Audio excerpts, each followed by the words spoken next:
As a child, I knew about Jesus, but somewhere along the way, I had built up a wall of inadequacy. Early on, I started doing a lot of bad things. Addictions, hand in hand with codependency, were clouding my mind and my heart and my life. Things were not right. I left my husband and my 4 kids. One day, I went into a Salvation Army Family Services office, and I was high. I was looking for some help with something. I remember wondering, how had I allowed myself to get to this dark place in my life? And there on the counter were these little cards that caught my attention. I could just see them sitting there on the counter still. They had a little blueprint border around them, and they said, God will meet you wherever you are and bring you to victory. I thought, what? God would meet me? You mean there may still be hope for me? A couple of years later, God gave me another experience through the Salvation Army. Still in addiction, but trying to do better, I managed a day or two clean at a time, and my little sister suggested that I go to the Salvation Army and get help for my kids for Christmas.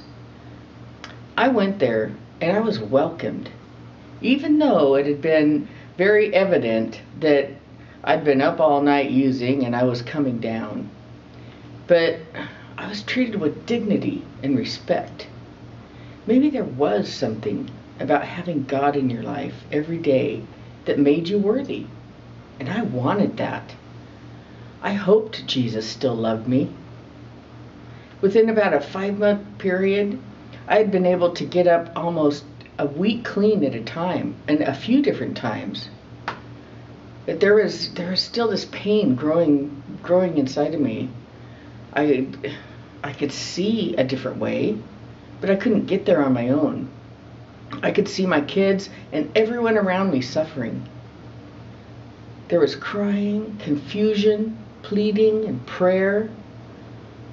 Was it ever going to end? Would God please take this from me?